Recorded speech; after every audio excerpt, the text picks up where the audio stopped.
So let us continue with this sort of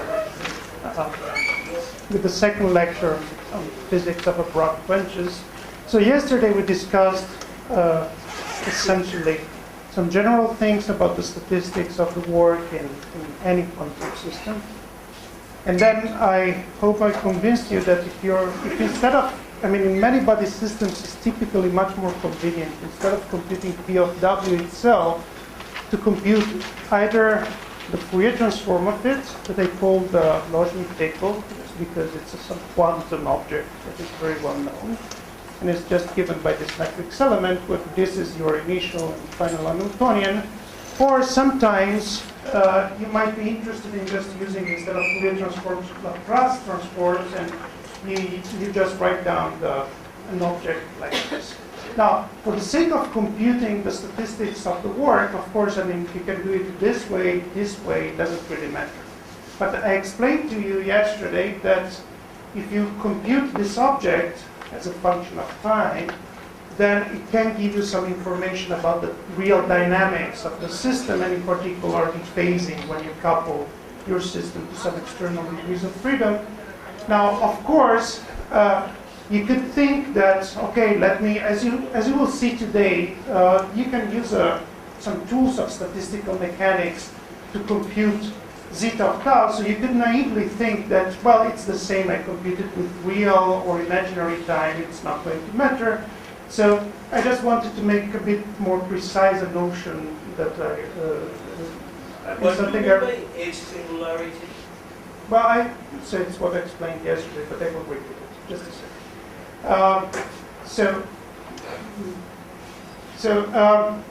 You have to, what did I want to say? Yeah, so you have to be careful here. So it's, so for computing P of W, you can do it this way or that way, but you cannot easily pass between the two, okay? Because you cannot get the real dynamics just by computing imaginary time dynamics and doing an analytic compilation. You might end up in troubles. For example, due to some complications in your complex plane, and I refer to a paper by Napoleon, Stefan Kera, very recent, in which this notion is made quite precise. Now, about edge singularities, I told you yesterday by solving the simplest possible quench problem I know of, that is just a Fermi sea in which you turn on a potential barrier at time t equals 0, that if you compute the statistics of the work, and you did it, then you will get that it has a behavior of this type. Okay? So this is P of W as a function of W. It's a power law singularity with a certain exponent that depends on your potential barrier. So that's what I call an edge singularity. Okay? Now, I did this for an abrupt quench in which I turn on my potential barrier just at a single moment in time. But you can tell me, okay, maybe if you do this not abruptly, but instead you turn on the strength of your potential barrier as a function of time, not like this, but I don't know, like this, you will get something different. Maybe you will get some different behavior of your P of W. It turns out that in general, of course, the P of W that you get depends on the protocol quite strongly, but it turns out that the exponent that controls this low energy singularity does not depend on the real protocol, but depends just on the difference between the initial and final value of your potential or strength of your potential, and this can be, well, for this problem or for other problems in this class can be proven in quite some detail, and I refer you to a paper by Pietro Smacchia et al., where I am the et al., and last year, I think, in which this is done in some detail.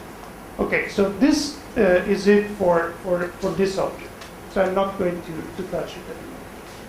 So what I would like to do today is to explain you using now this this characterization of your P of W, of the statistics of the work, use classical statistical mechanics to extract some other general or universal properties of the statistics of the work for quantum quenches, and also use these connections to explain a bit more some general things like light cone effect and things of this type that have been around in this field for a while.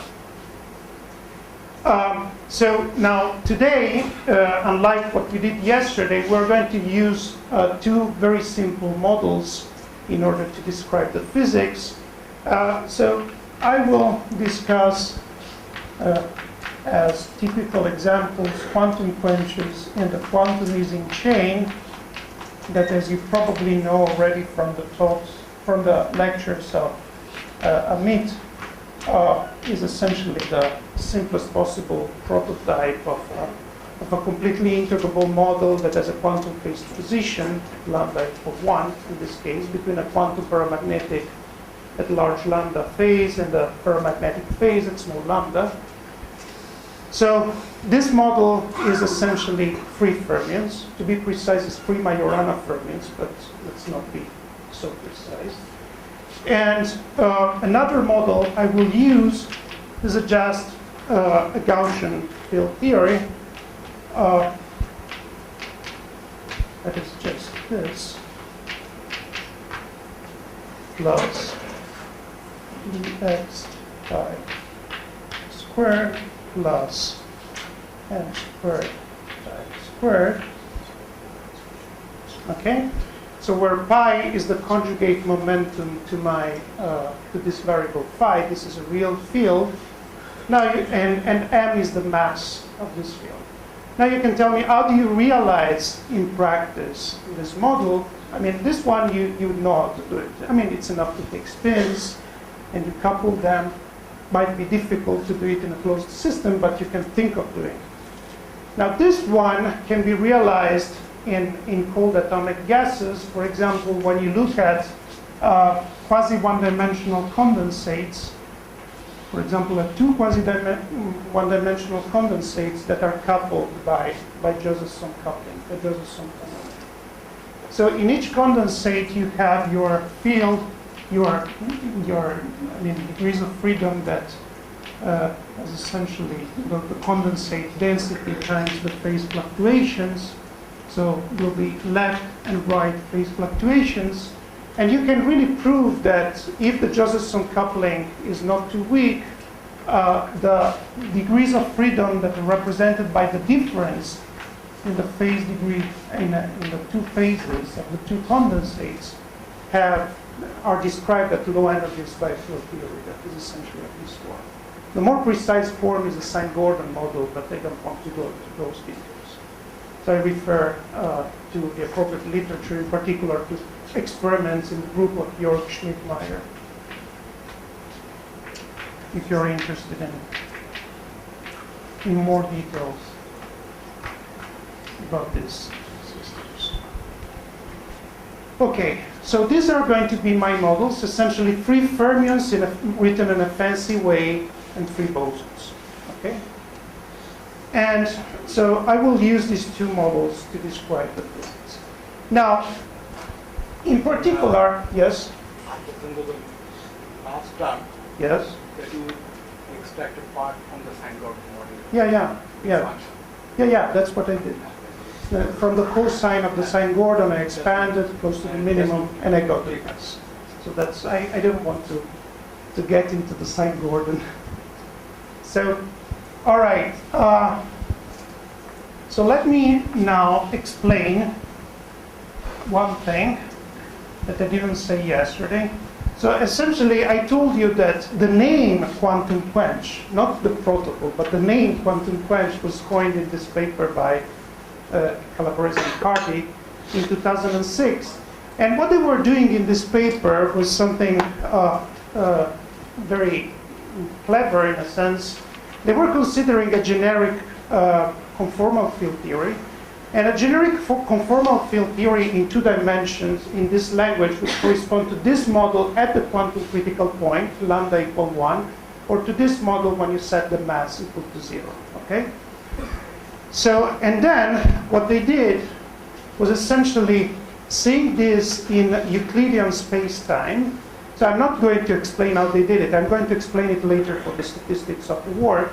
But essentially, they were able to map the quench dynamics. You assume that you start from some initial state and then you quench at the quantum critical point. They were able to map this problem to a classical problem, in a sense, in Euclidean space-time, of essentially statistical mechanics in a bounded geometry, in which you have a strip with a certain thickness. You will see later on that the thickness is essentially the conjugate variable to W for the statistics of the work.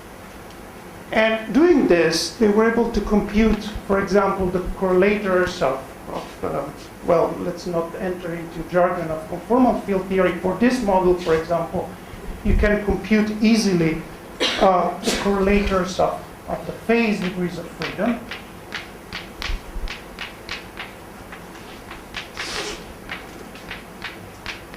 Sorry, 0 and t.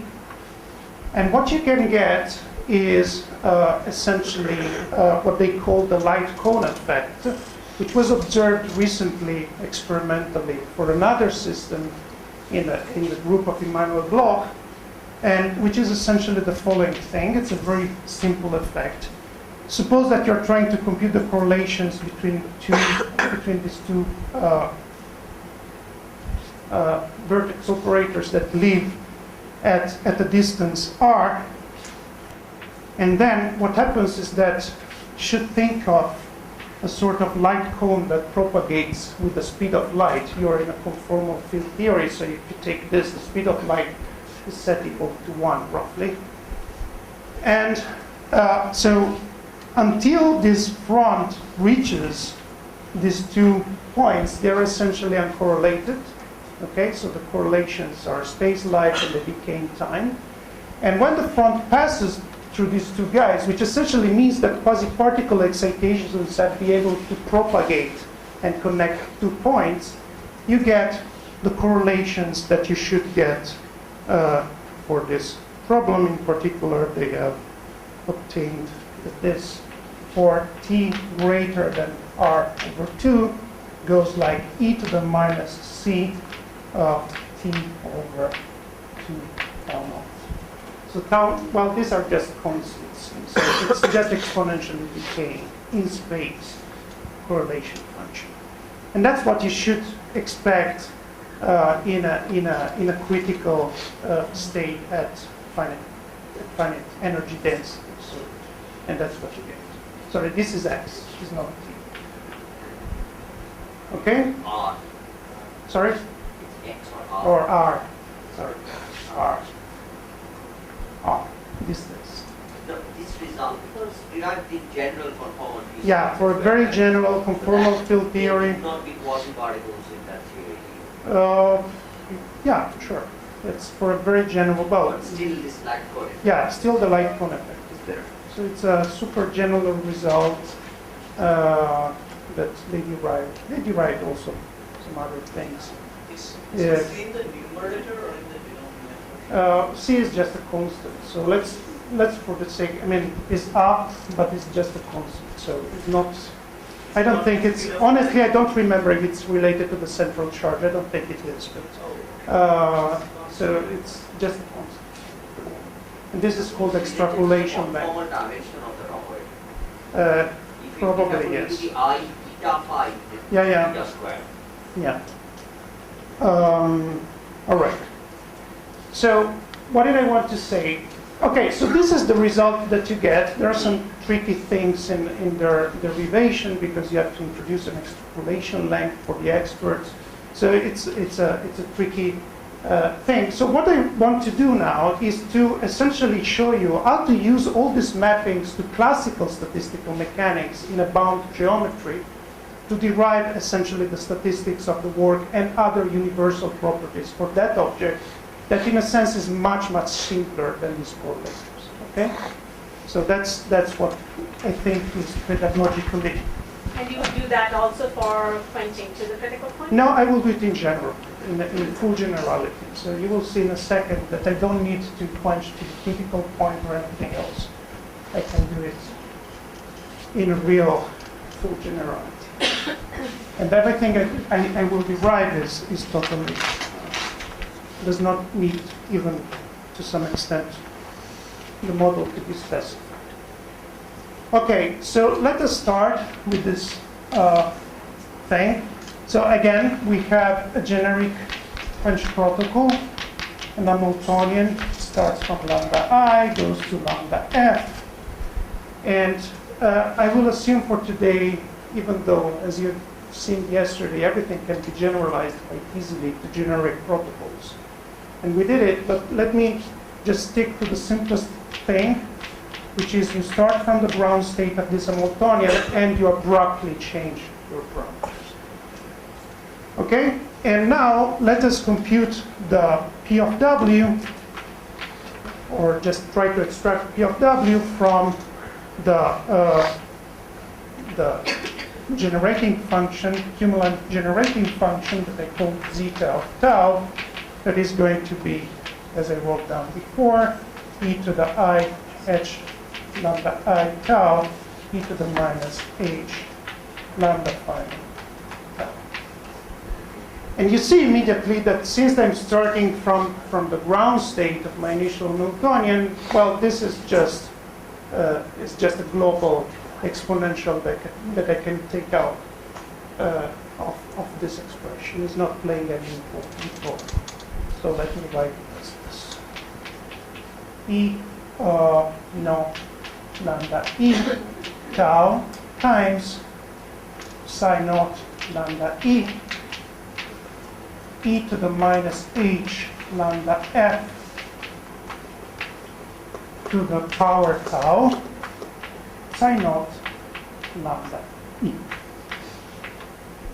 Okay, so why am I writing things in this form? Well, because as I will show you in a second, essentially this is a partition function in classical statistical mechanics. Whenever you're able to associate to your quantum Hamiltonian a classical model in d+1 dimensions. So let me explain this with an example. So suppose that I take the quantum Ising chain. So I'm sure that you all know that the quantum Ising chain is the quantum correspondent of the two-dimensional Ising model. So that's why the two-dimensional Ising model is integrable. And in particular, how would I see that? So in practice, you imagine having your two-dimensional Ising model on a certain two-dimensional lattice. Let's say with m rows, m rows and n columns. Then you all know that if you take periodic boundary conditions, let's say in this direction, so I'm sure that you have already seen that your partition function can be written as the trace of t to the power m, where t is an n by n matrix that connects configurations of different rows. Okay, it's called the transfer matrix. Now, this is for periodic boundary conditions, but it's not, in order to use the transfer matrix formalism, it's not important to use periodic boundary conditions. You can use also fixed boundary conditions as well.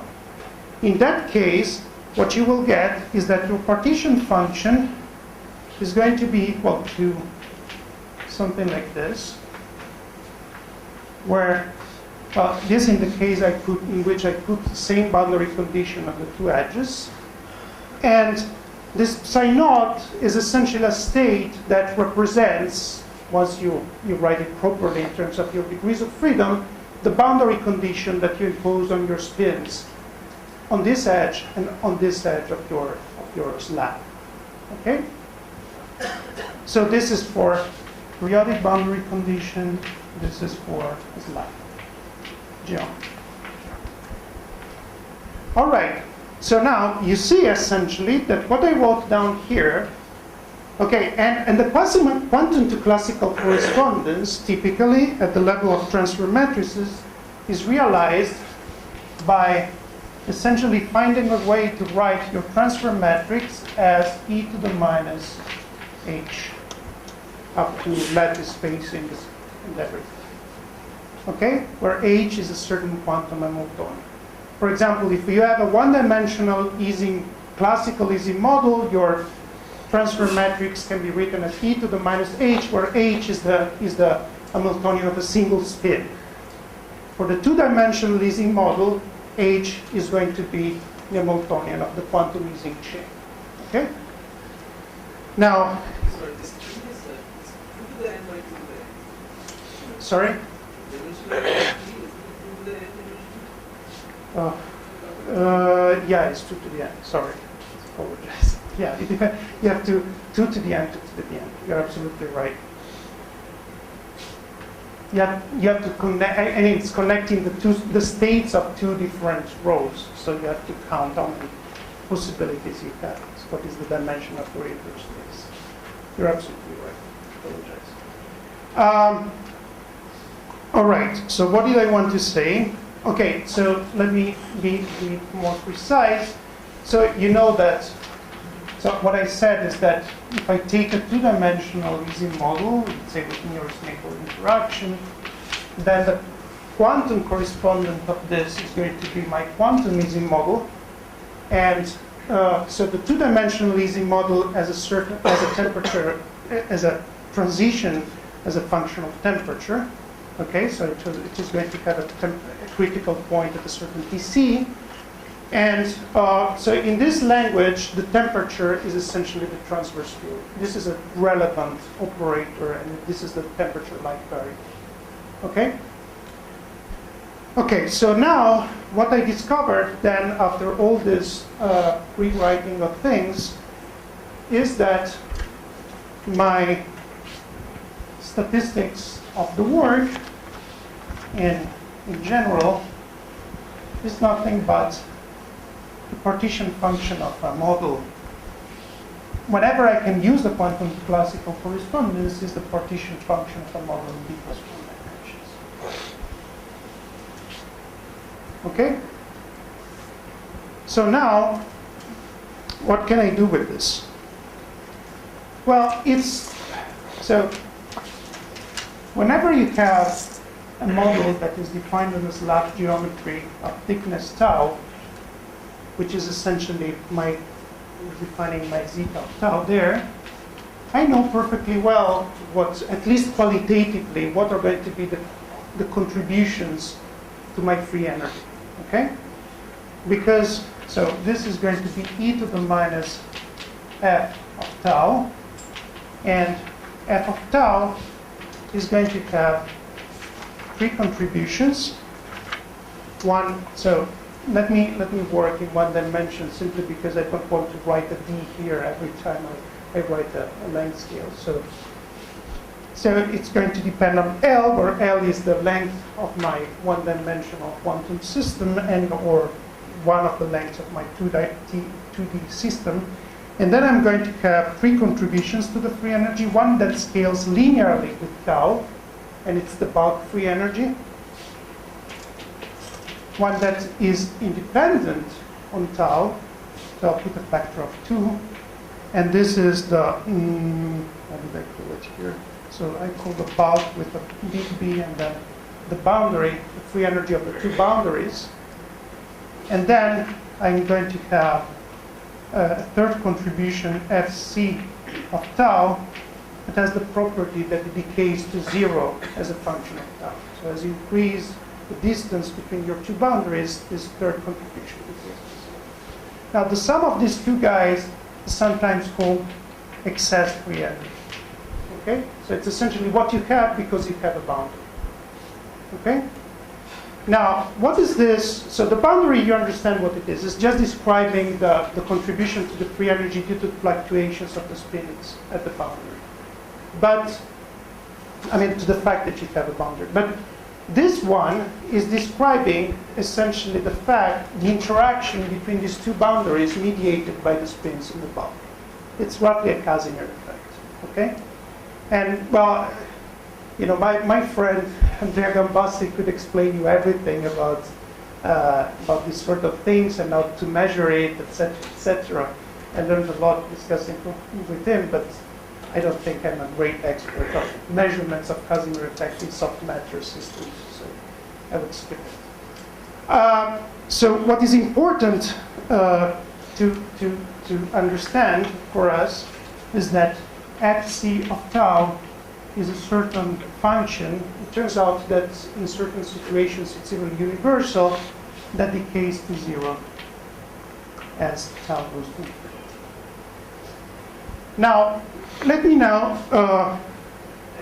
yes. Actually, you pointed me that this is exactly set up people consider quenching problems. Yeah. That's how they measure this stuff. I think it's there are all sorts of, but you know, that Andrea explained to me that there are so many complications because the surfaces are not straight, and then you have to take into account the curvature, etc. So it's very complicated. Here we're sticking to something very, very simple.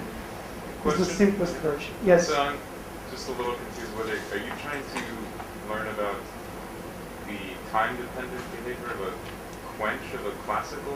No. Okay, What I'm trying to do is compute P of W, the statistics of the work of a quantum system, by just evaluating or extracting some general properties of a partition function of a classical system in D+1 dimensions. For which one direction becomes For time. which one direction is imaginary time. This would be the direction of real-time evolution after an analytic continuation. Okay? Yeah, okay. So, how many dimensions is the quantum system? So the quantum system is as d dimensions, in this case 1 dimension when I wrote down this. Yeah. But then there is this extra dimension that is time. Yeah, okay. Okay? So I'm just using tricks, probably.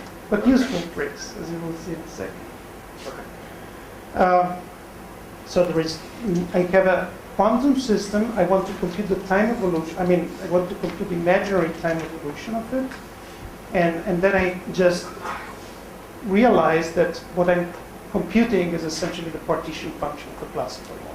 Right, okay, which is an equilibrium. Which is an equilibrium problem about which a lot is known. So I can just open books and translate what they already know for classical systems into my quantum language. So that's what I'm doing. Okay, so, and in particular, so let us see now. So now we understand, I think that this is probably clear to everybody. So let us now understand what these three terms, without calculating them, what these three terms in the of the classical systems would tell me about my quantum system. Okay? So for this sake, what I have to do is essentially use this expression here. So I have to remember that for my quantum system, what I'm computing is this object. And now, let us use the usual tricks. Put the resolution of the identity here in terms of the eigenstates of H lambda final. Okay? And therefore, I will obtain that zeta of tau is nothing but the sum over n of e to the minus. So let me do it step by step. En lambda final minus E naught lambda initial tau times the absolute value of psi n lambda final psi naught lambda initial squared. And that's it. Now, let me just massage a bit this expression. So it's useful to extract the ground state energy from this. So you just get E naught lambda final minus E naught lambda initial times tau times sum over n of whatever is left. I didn't do much.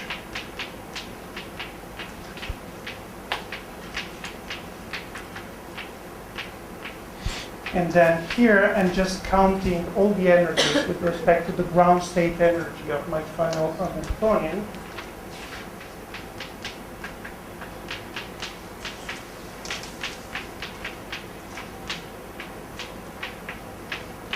And now, I can write this even better if I also,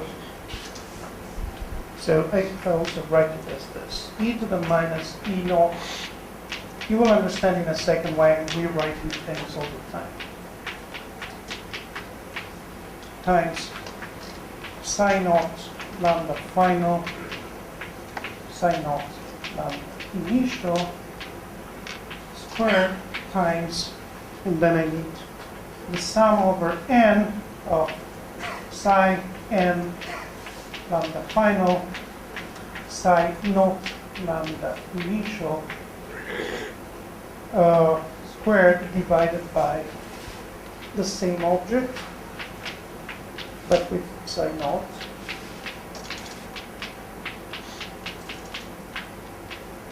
Squared times e to the minus en lambda final minus e naught lambda initial. Now, I apologize for all this rewriting, but it's quite useful, as you will see. So what I have to do is compare what I wrote here in quantum mechanical language to what I wrote down here in classical language. Okay? So let us do the translation. So you see that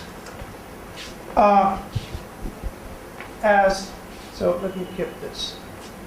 But I want to, yeah, let me keep it as it is. There's still a tau in your first explanation. Yeah, there is still a tau, of course. Thank you for it. So you see that if you just compare this expression to that expression, you see immediately that since these are ground state energies of, let's say, a one-dimensional system, they're going to be extensive. So they are going to scale linearly with L. Yes? Sorry, I might not see well, but there's really a slight n in the... Yes, it's an N. This one is an N badly written. And on the bottom, not? No, the bottom there is no N, because I'm just multiplying and dividing by this. Okay. It's just a simple thing. But you will see in a second why I'm... And then the first next one is an E0? E0 lambda final, E0 lambda initial. All right. So now, just compare these two things. Now, from these two things, you see that I should have, if I take tau to be very big, I should have a term that goes to 0. And that's in the free energy, therefore, a contribution to zeta that goes to 1. And that's exactly this one. Then I should have a constant, e to the minus L times 2 FB. And that's exactly this term. And then I should have something that scales linearly with tau. It's exactly this. Okay? So what we discover is that if we do the translation, quick translation, is that L times the bulk free energy of the classical model is nothing but the difference in ground state energies before and after the quench of my quantum system. Okay? That's how to translate. Then I discovered that 2L times FB, okay, so the boundary contribution to the free energy is nothing but, I apologize, but they have to erase this stuff, minus the logarithm of the overlap of the ground states before and after the quench. Okay? Just look at this compared to that. And then I have the third, that is the Casimir contribution to the free energy, that is nothing but minus the logarithm of 1 plus sum over n not equal to 0, so I'm summing over all excited states, psi n psi naught lambda initial squared over psi naught lambda final psi naught lambda initial squared times e to the minus en lambda final minus e naught lambda final times tau. Let me erase all this stuff. So this is my translation dictionary. Quantum to classical. Okay? So inside the log, the numerator is psi n at lambda I or lambda x. So this is the numerator. This The one numerator. is psi naught of lambda final and psi naught of lambda initial. What about the numerator? The numerator is psi n lambda final. Sorry, I didn't write. Okay? So what I did here was simply, this one that you see here is simply the contribution to this sum with n equal to 0. Okay, I'm just extracting it out. Okay? So from this, you see clearly that if you take tau to infinity, what stays here, this sum goes to 0 because all these terms in the exponential are positive. And therefore, this goes to 1, log of 1 is 0, and that's what I should get. Okay? We will write down what you should get in detail in a second.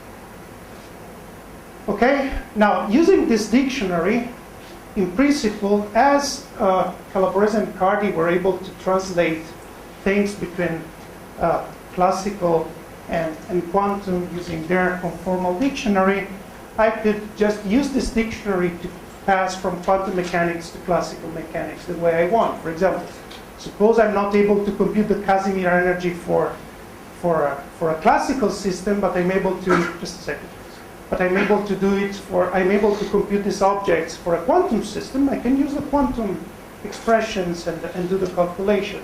Or, suppose I want to compute the statistics of the work for a quantum quench, but I don't know how to do it because it's too complicated. If I know the universality class, as I will show you in a second, I can just use classical mechanics and extract all the generic properties the way I want. Okay? All right. So there was a question. Sorry? What does tau mean to Tau going to infinity limit? It means that you're taking your slab to be infinitely wide.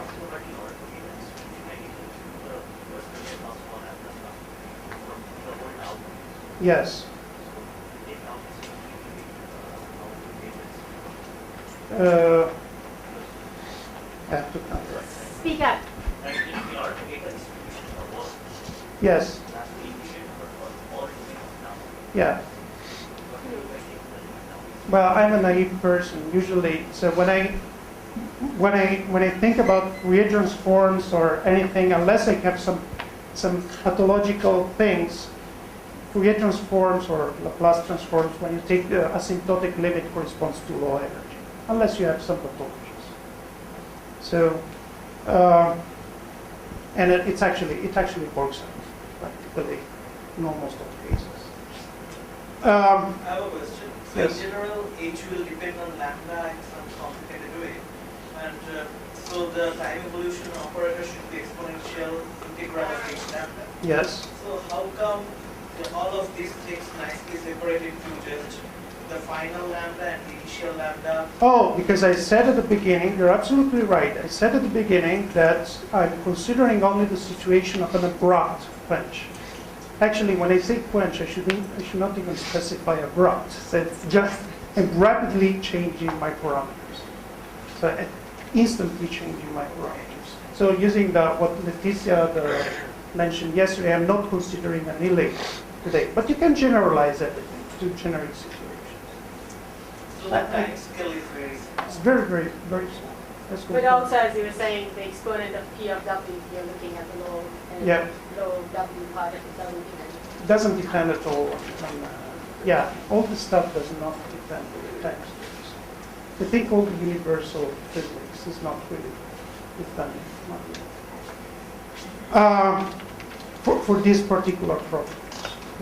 Then you can have periodic variations of your parameters, and that's a different story. So totally different story. Okay, so what did I want to say? Okay, so let us, well, this one is trivial, so let me not think any more about it.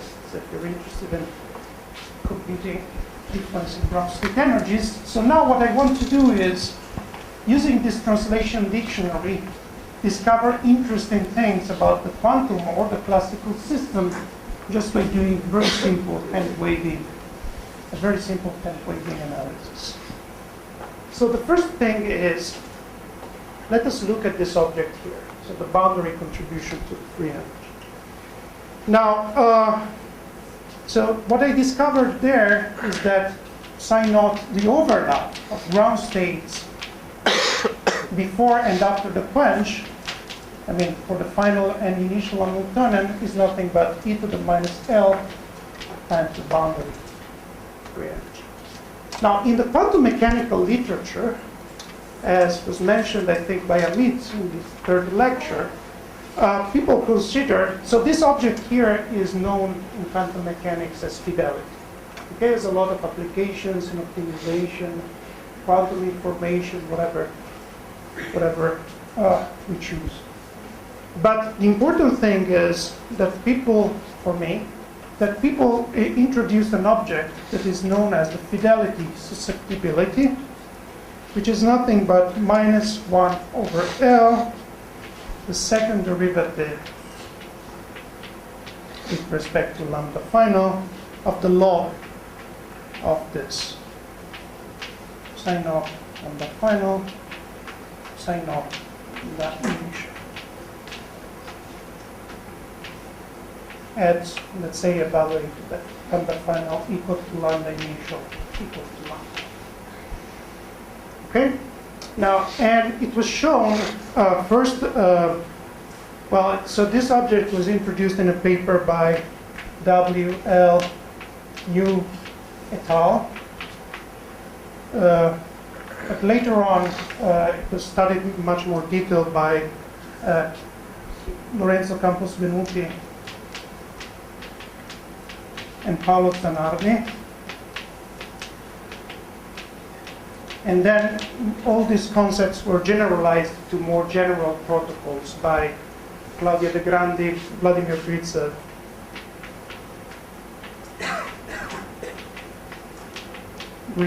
and Anatoly, and Kornikov.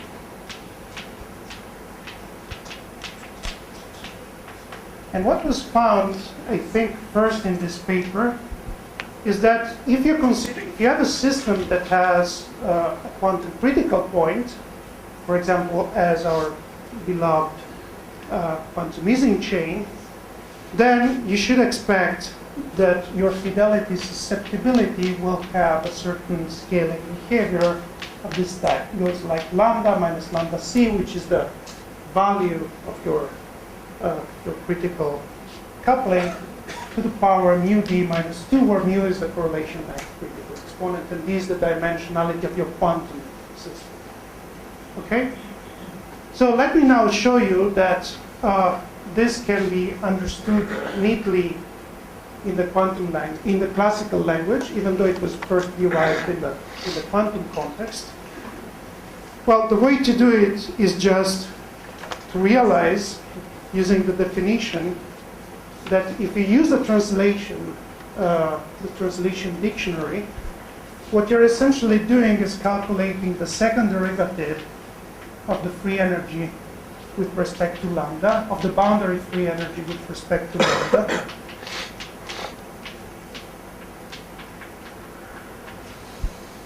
But lambda, as I told you, for example, think about the quantum easy model. I told you before that the transverse field is essentially like temperature in the classical model. So lambda is like temperature. It's like a temperature variable. So you're taking the second derivative of the free energy with respect to temperature. So what you have is a specific heat. Okay? is actually the contribution to the specific heat that comes from the boundary, okay, not from the bulk. And therefore, since it is a specific heat, you just open up your book of statistical mechanics, and you will see that it should behave or diverge as lambda minus lambda c to the power minus alpha.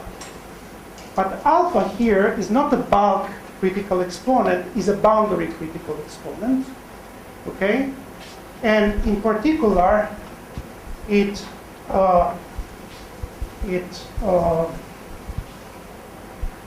satisfies an hyperscaling relation, which has the usual form, but where, you know, we are dealing with a classical system in d+1 dimensions, but here we don't have d+1 as you would expect for bulk critical exponent, but we have d because this is the contribution of the boundary, okay? And now if you plug this in here, you discover that this is essentially what was obtained quantum mechanically sometime. In the classical context, in the boundary free energy, Yes? what does it mean to have the two lambdas, the lambda I and the lambda? Well, the lambda initial is just a parameter that describes the boundary state. Okay. So I wouldn't want to give it the meaning of the temperature, honestly. Okay. So at the end of the day, it doesn't really matter because, as you know, boundary states I mean, for these things, the only thing you need to do is in which boundary universality class you fall into. So then you don't care about what your boundary state. You just care about some general symmetry. So I should think slightly differently about it. Yeah, you should think slightly different. What is important is the bulk. The bulk lambda, so the final lambda is the bulk lambda and is the temperature. All right, so This is quenching from somewhere away from criticality back to the critical point. close to the critical point. Yes, yes, somewhere close to the critical point. No, what I meant in this expression, lambda is the initial lambda or not? No, lambda, this lambda here is the final lambda. This is the final The lambda. final lambda. And it doesn't matter where you are quenching. No, it doesn't matter. So as I was saying, where you're quenching from just tells you what is the boundary state. So, all right. So let me now show you. But Yes. it's still from a short distance cutoff, so Yeah, lambda should be still sufficiently close. lambda should. These lambdas In a here, sense, yes. 1 This, over lambda minus lambda c is like correlation. of course, of course. So this one should be close to the critical point. All of this makes sense only if lambda, this lambda here, which is the final lambda, is close to the critical point. Initial lambda, I think it's just telling you what is the initial state. So what is important is where it flows under RG. So it doesn't really matter what initial state you choose.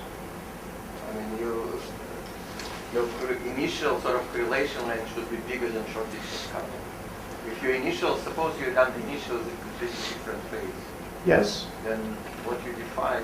Well, you have different symmetry classes. I mean, Sure, but then you will see only the this. simple function, and then it loses some crazy function. The initial Now I understand. Of course, yeah, absolutely. You're right in the sense that what I did here was to put lambda initial equal to lambda. Of course, yeah. Then if I do this, of course, they're very close. Yeah. But Can you summarize this discussion? Yes. well, the discussion is that the way I define things here is I do this derivative. I assume that the quench is pretty small, and then I take lambda final equal to lambda initial equal to lambda. In order, so I take them very, and therefore all of them are close to the critical point if I want to write down scaling expression. Critical behavior in this way. But in general, so my confusion generated from the fact that when I think of this object, not of this one, I can define it for any lambda initial I want, of course. And then it depends on where my boundary state flows under RG. So Anatoly is right for the classical, for the way I define here, it's important, lambda initial. So if these are closed, then what should you derive from my correlation? Yes, Yeah, I think so. And I think this is what was done initially by Zanotti. Or by Anatoly actually did it using adiabatic perturbation theory, right? This just Yeah, it's just scaling. So it's very simple. All right. So now let me now take. So let us now. So all of this just tells us what is the pre-factor, the bulk free energy. Sorry, the difference in ground state energies tells us what is the what stays. I mean, what is the origin of our what is the minimum work we can do in the quantum system? And let us now play with this last term here, because what I would like to show you is what in general you can expect to get just by looking at this term in very simple terms for P of W at low energies. Okay, that's at least something I can get from this. Very simple. Now, let me now stick to my quantum models and consider the situation. For example, consider the quantum Ising chain. So, without going too much into the details of this system,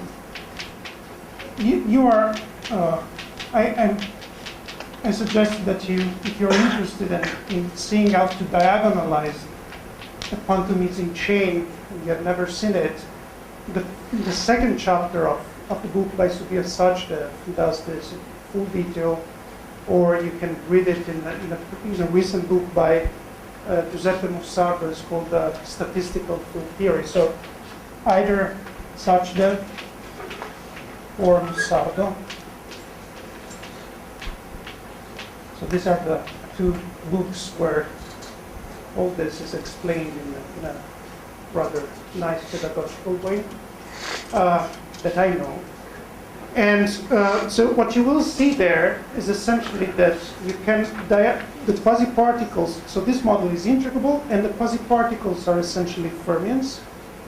Okay, with a dispersion which has as a function of k. This is a translational invariant model, so I can just Fourier transform everything, which for k close to 0 goes like k squared plus m squared, where m is the mass of my theory, which is also, as we've seen before, the inverse correlation length of my classical model, and it's going to be lambda minus 1. Okay? So the system, so this is a very rough summary of the quantum Ising chain, but what is important for us to know is that at small momenta, it's essentially something like a relativistic field theory for fermions with a mass that depends on lambda and goes to 0 at the quantum point. Okay? And you can easily derive this term. So using essentially Bogoliubov rotation and Jordan-Levy transformation. Now, therefore, and what is important to know as well is that after loads of transformations, so Bogoliubov, etc., that you can read in those books, this Hamiltonian becomes a very simple Hamiltonian of three fermions that has the following form: E k times psi dagger k psi k minus psi of minus k psi dagger of minus k. Now, there is a third information that is going to be important for me. So first information is the spectrum. Second information, they have three fermions. And the third information is that whenever I do a quench, okay, I can generate, in practice, I can re-express. This corresponds to putting some quasi-particles in my system, a finite density of quasi-particles in my systems. But due to if I'm quenching within the same phase, due to conservation of parities, I always put them in pairs, okay, with zero momentum.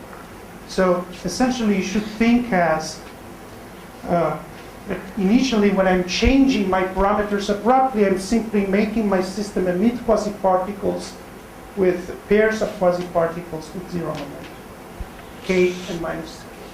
Okay, and this you can check by doing calculations. So I invite you to do it if you're interested in it. So this said, yes. Having finite volume, like k is discrete. Yeah, k is, well, it's not important for what I'm going to say, but if you want to be precise, you could think of k as being 2 pi n over L, or n plus 1 over L, depends on boundary, 2n plus 1 over L, depends on the boundary conditions. If I want to take the infinite volume limit. At the end I want to take the infinite volume limit, as you will see. So that's a good point. Okay, so therefore, a fancy way to re-express what I just said here is to say that my initial state, okay, psi naught lambda initial, when re-expressed in terms of the quasi-particles of the final Hamiltonian, okay, can be written as some constant, so 1 over n times the vacuum of the final Hamiltonian plus sum over k, some constant psi dagger k, psi dagger of minus k acting on the vacuum, plus terms in which I have 4 particles, 6 particles, 8 particles, whatever you want. All possible particles, but always even numbers.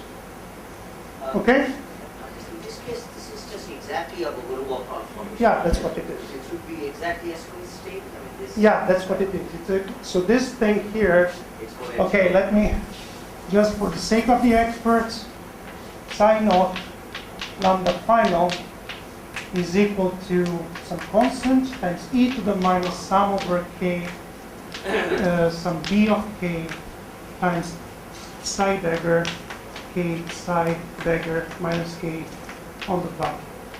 So it's a BCS state. That's what it is. But I didn't want to. I wanted to skip all this. So I wanted to skip volume of rotations and everything. Do it in the simplest possible way. All right. So why? Because actually it's not really important to know the entire form of this, to know what is the f of tau or whatever. The reason is the following. Suppose that I am making, I still need those expressions, so let me erase this. Suppose that now I'm making a quench with a certain value of lambda final, and I want to extract roughly from this sum how this function fc of tau is going to behave. Well, you see here I'm summing over all excited states of my model. So I will have the vacuum, but this is already taken out. Then I have 2 particle excitations, 4 particle excitations, 6 particle excitations, and so on and so forth. But when I have 4 particle excitations, then roughly, in order to create 2 particles, I have to pay twice the mass at least. To create 4 particles, I have to pay 4 times the mass, and so on and so forth. So I essentially have a hierarchy of terms that are ordered according to e to the minus 2 and tau times something plus e to the minus 4 and tau times something plus e to the minus 6 and tau times something, etc. Just see it from here. 2 particle excitations, 4 particle excitations, 6 particle excitations, and so on and so forth. So who are going to be the most important participants for tau that is larger than inverse m, than the correlation? Of course, the only ones that are going to remain that give the most important contributions are 2 particle excitations. Okay? So you see that that's exactly why this structure that is very fancy and very coherent is not really important, because this comes because you indeed are you have an integrable model and you can write down things in a very clever way. But if you break integrability, you will still get what I'm saying, because it's just a property of the 2 particle excitation, 2 particle set. Okay? All right, so all of this to say something very simple, that L times Fc of tau is going to be roughly something like minus log of 1 plus e to the minus 2 n tau, okay, as I said, because this is the most important contribution, times sum over k greater than 0, some coefficient is actually the coefficient of the two-particle sector in the expansion of the wave function, times some object. And so if I have a finite mass, I can write it as k squared over 2m times over m and stuff. Okay, so this is some function f of tau and n in general. So, and therefore, if I expand this log, I assume that this tau is pretty large. I discover that in general, my L times Fc of tau is going to be an exponential times some function of n and tau. And now, as you can imagine, if you know some theory of critical phenomena, when you are close to a critical point, then you can have the nice situation in which this object here is actually not a function separately of m and tau, but a function of m times tau. Okay? So it's a scaling function. Typically, an expression that is of this type. Just a second. Yeah. Is e to the, sorry, you can write it as, in a clever way, as 1 over tau times f tilde of m tau, where this is a scaling function that has the form f of x equal to the e to the minus cube x divided by x to the power a times the constant. Okay? So this is known in the theory of critical phenomena. So I re-derived it for you, or I gave you some arguments using quantum systems, but it's something that is very well known. Okay? So if you would ask my friend Andrea, you know everything about him by now. So I would explain you everything about this problem in great detail. So you have calculated this particular contribution using the IISc. Yeah. Right? But as I can see, the boundary contribution to the field, that also depends on the control. Yeah, of course. So as you see here, this is very general in the sense that you do it for a different model, you will have different excitations. But if you're away from the critical point, these excitations are going to be gapped. Okay? So you're going to have a finite mass. And you're going to create, depending on your symmetry, you can create either 1 or 2 or 3, or you can create an even number of these excitations, and as in our example, but you will always get this exponential. Okay? That's because of what I just told you. So what is going to make a difference is what is this exponent alpha, A. So this is going to change in different models. No, my question was, why didn't you calculate the boundary contribution using The boundary contribution using the Hamiltonian? The f of t, F of t, the yes. small t. He did in I some did. way. Yeah. Okay. I did it in a, so I, well, you know, I think it's the same thing. I'm just doing it in a fancy way. But just so it's the exponent, right? So so what he related that to was the specific heat exponent. Okay. Yeah. So, So all of this, so far, I think we know everything by now about how to use these correspondences between quantum and classical to extract things one way, the other way, and jump from one side to the other. Now, let us go back to our original purpose, that was to get something about these non-equilibrium processes and the statistics of the work. Now, the thing is, if we know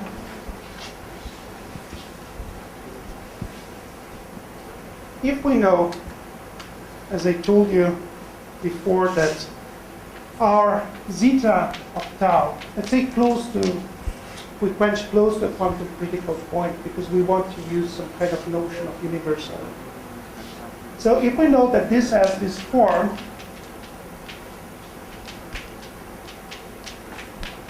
and we can compute everything, now we understand how to do it. So this is the fidelity, and this is going to be e to the minus L fc of tau. And we know in particular that fc of tau has this form. Then suppose that we want to get what is p of w. So let me use the trick of the simple man. That is, let us take large taus and expand this exponential. It turns out that it's a proper way to do things. Then what you will get is that this is e to the minus e naught lambda f minus e naught lambda I times f naught squared times 1 minus L fc of tau. Okay, where fc of tau as this power law times exponential. And now, if you do a quick plus transform of this, you will see immediately that this object here has essentially this structure.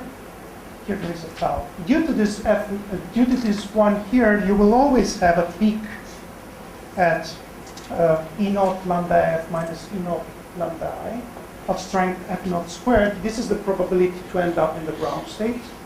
Okay? Plus, at the distance at the distance q times m, in the case of the easy model is twice m, because that's the smallest gap you have, you will have in general an edge singularity with an exponent that is just alpha, the exponent of the singularity that is determined by d plus a minus 1. E is the dimensionality of the quantum system. A is the critical exponent of your Casimir free energy, and 1 is 1. Okay? So that's how you translate things all the way. And you see that we see again this edge singularities jumping around as in our previous. Oh, sorry. So you see that we have again edge singularities as in the other case we talked about, yes. Can you say anything about the location of the singularity? Well, this is at the distance q times m, where m is the smallest is the mass of the lightest particle of your model. Okay. Then the easy model is lambda minus 1. This q is same as d plus q minus 1. Sorry? This q is this one. Is the one that appears in the scaling function. So it's just a number. By the way, I didn't mention one thing. So all of this is useful, and as it was useful for Calabrese and Cardi to know things and to use those mappings, simply because people already in the 70s started studying these problems in classical statistical mechanics. And in particular, it is known that whenever you take, let's say, a system with a slab geometry, the kind of function that you will get here and the value that these exponents will have does not really depend on the details of your boundary conditions, but just on some rough symmetry properties. So there's something called boundary critical phenomena and boundary universality classes. You should think, as how would I say, as in standard RG, you think of your Hamiltonian as flowing in parameter space. Whenever you have boundaries, you should think of your Hamiltonian and your boundary state flowing to some fixed point that determines the effective boundary condition and the Hamiltonian that you should have. And all of this is, even though it's quite hard to extract it from the literature, honestly, because there are no good reviews, as far as I know. Maybe you know something, but I don't know much. It's hard to extract critical exponents for models. You have to search the literature, etc., or you have to have good friends. Still, it's quite useful because if you want to compute this stuff for a quench, you just open up a book or read a paper of the 70s in classical statistical mechanics and translate. You just have to translate. So that's quite nice. In the formula for fx, is it e to the minus qx over x to the q? No, x to the power a. Sorry. Okay, so last thing I wanted to say though is that even though we get edge singularities here, and again, as in the case of that I discussed yesterday, you can prove, at least for some simple model, this was done by the same person, Smacchia, and a student Pietro Smacchia, that all of this does not depend really on the protocol, on the way you move between the final and initial value of your Newtonian. You can plug everything in and do everything the same way we did it now. Still, you should not get too excited. Why? Because if you look at, if I would plot the distribution function of the work for this problem, okay? Since I'm, for example, for a quantum Ising chain, I'm changing the transverse field everywhere. I'm putting an extensive amount of energy in the system on the average, okay? While here, I'm just looking at features that are away from the ground state energy by just an inverse correlation, just a gap. So the real distribution function is going to be something like this. You're going to have this delta function p, then this edge singularity, and then a huge Gaussian peak sitting at extensive energies. Sorry, what are you plotting? I'm plotting p of w as a function of w for this. For a quenching, for example, the quantum Ising chain. Okay? So the difference between what the problem I solved today, at least hand-wavingly, and the one I solved yesterday is that yesterday I had a local quench. So I was changing one parameter at a single point in space. So the energy I'm putting in the system is just something, but it does not scale with system size. Today I was changing my parameter everywhere. So the energy that I'm putting in the system is extensive. And therefore I should expect the main bulk of this distribution to be at an energy that scales with system size. Okay? And therefore, these features here that I'm seeing are some very tiny exponentially small features that they might see in small systems. I mean, we did some calculations for hundreds of particles, and you see some signatures, but certainly not in the thermodynamic limit. Why? Because in the thermodynamic limit, it's much more useful to rescale your variables, and instead of computing the statistics of the work done, you should compute the statistics of the work density. Okay? So that little w equal to big W over L. And if you would plot instead of this the statistics of the work density, certainly all this stuff is squeezed all the way to zero. So you will not see it. You will just see the Gaussian. So then you can ask me, well, where is all the universality gone? I mean, this means that all the universal features are sitting at energies that are not really accessible. You need a high resolution, and everything else is just a Gaussian distribution. Well, as I will show you tomorrow, not tomorrow, Friday,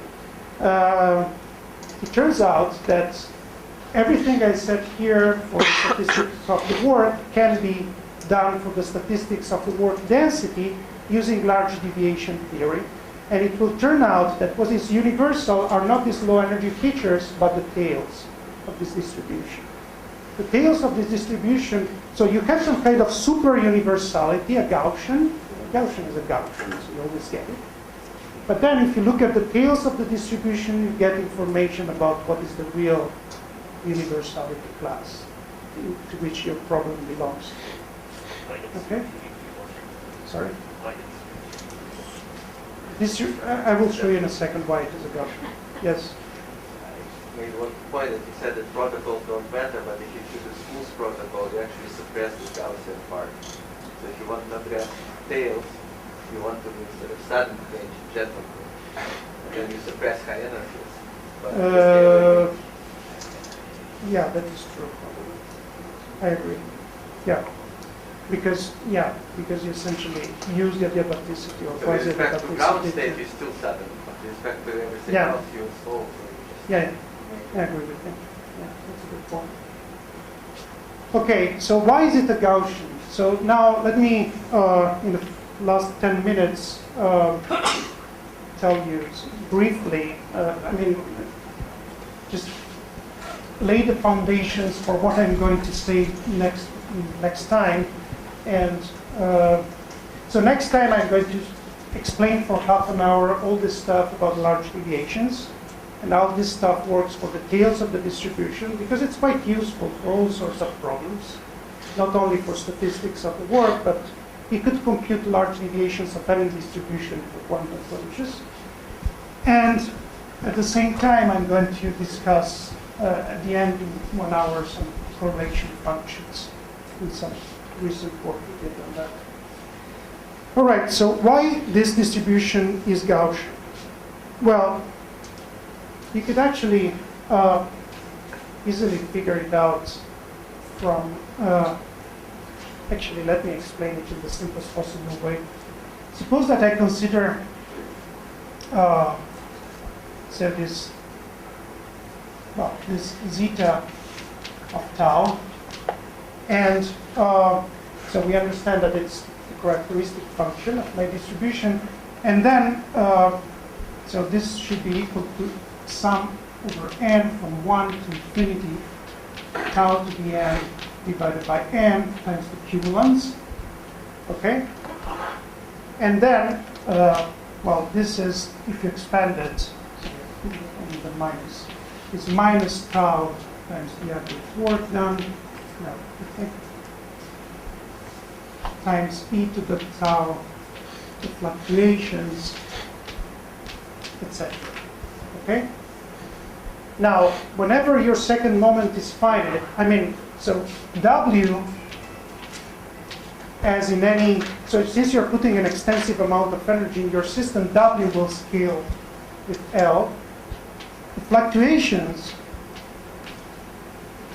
will scale relatively to the average W as 1 over square root of L, unless you have some strange situations, and therefore you expect that in the large, in the large volume limit, your system will have the dominant part of your distribution will, as usual, be essentially Gaussian.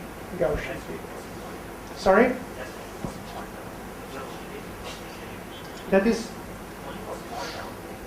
yeah, but small tau tells you what happens at high energies. So that's again. Yeah, so for large tau is not a Gaussian at all. It's actually, for large tau, as you will see next time, you're essentially getting the tails of the distribution. You're getting the large deviation function. For small tau, you're getting the main part close to the average of your work done, and it's just a Gaussian. It's a plain Gaussian, super universal, always the same. So as long as you have a finite second moment, you might have situations in which the second moment perhaps is not finite, but as long as you have it finite, that's what you get.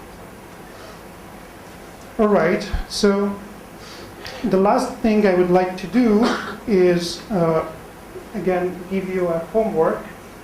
So I don't know if some of you did, well, probably not, because the food was good yesterday evening and the beer was excellent. So,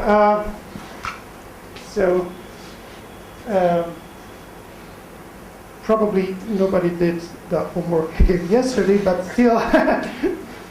still, let me ask you to do the following. Suppose that now, instead of doing what we did hand-wavingly, you try to be a bit more precise, and you take your Gaussian field theory by x squared plus dx phi squared plus m squared squared,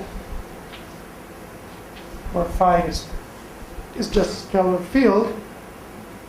And now, if I Fourier transform this, you see that this is nothing but a bunch of decoupled harmonic oscillators. So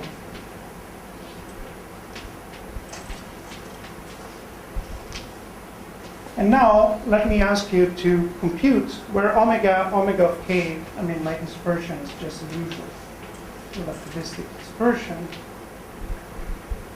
So let me now ask you to compute for this super simple model, just a bunch of harmonic oscillators, the whatever we have been computing today. So the statistics of the work, P of W, zeta of tau, and figure out what is the behavior at large tau, and compute the statistics of the work at small energies. Okay, so all these edge singularities. So in order to do this, you will have to use the results of yesterday's homework. Well, let me just give you the result, and then you will do the derivation yourself. So the result is actually the following. Yesterday I asked you to compute the characteristic, the characteristic function of the statistics of the work for just a plain harmonic, a single harmonic oscillator with frequency omega, in the case in which you change your frequency from some initial value to some final value. And it turns out that if I compute L of t, I'll let you translate to zeta of tau. There's nothing special. So, this M, omega case, but that's a mass, right? This one is the mass of my. You see that if I Fourier transform, I will get a k squared from this, plus m squared, so classical standard relativistic dispersion. So if you solve this exercise, you will find that this is equal to e to the minus I omega lambda omega final minus omega initial times t times the square root of 1 minus lambda squared divided by 1 minus lambda squared e to the minus 2I omega final. Okay? Where lambda is equal to omega initial minus omega final divided by omega initial plus omega. Okay? So I'll let you derive this by yourself, and then using this result, you can easily compute everything, including large deviations that we will do next time for your Gaussian field. So you can solve the problem off. Sorry? Yes? The work distribution, yes. Well, I mean, you will get an edge similarity. I'm not going to tell you the exponent because then it spoils the surprise.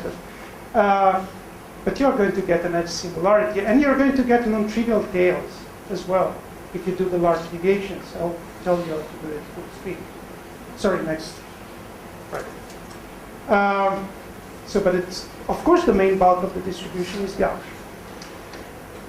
So there is one exception that I asked you to discuss yesterday, the cases in which the initial or the final go to zero. Okay? And in the case in which the initial goes to zero, then what you have is a free particle, and you're trying to confine it in a potential. So how much is the work that you have to do? This is a question for the audience. Since we have 1 minute, you can reply to this question. So you have a quantum mechanical particle, free particle, and you're trying to confine it in an harmonic potential. So your quench is from omega equal to 0 to finite omega. So what is the average work? It will diverge. Yes, it's going to infinity. It's diverging. It's diverging with a certain power of omega. Yeah. Why should it diverge? Well, the way I think of it is as if you're trying, you're trying to compress something that leaves an infinite space to a finite volume. So you're just creating, you're just taking, suppose that you take the whole universe and compress it in a matchbox. That's how I see it. But you can do the calculation. It's very simple. It's actually, you do the calculation with finite omega, and then you take omega to 0, and you will see it diverges. But if you do it the other way around, if you go from finite omega to omega equal to 0, is it going to diverge? So if you do it the other way around, I take a particle that is confined and I release the confinement. Is the work going to diverge? No, it's going to be finite. So it's a practical example of the difference between going forward and backward in this process. Okay, I think we're done. Are there questions? Yes? Can you...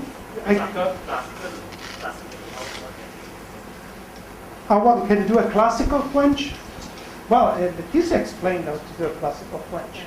The difference between what Letizia did and what I'm doing is that she's always considering a system that has dissipation. So it has a chance to thermalize. So you always, you either use Glauber dynamics or whatever you want, and you change your temperature and then you let your system thermalize at that temperature. Now in this case, actually, in the case of closed quantum systems, your system is not coupled to an external environment. So sometimes what happens, if your system does not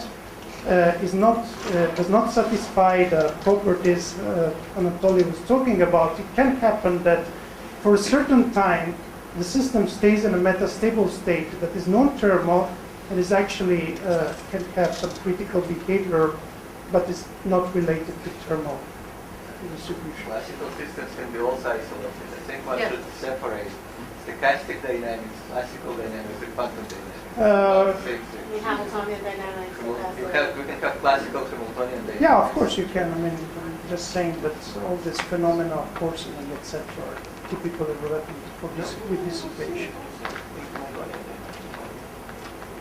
You're not going to go. If you take a closed system and you do it, well, I don't know how to do a thermal quench, but you will see coarsening, but you will not go to the equilibrium state, of course.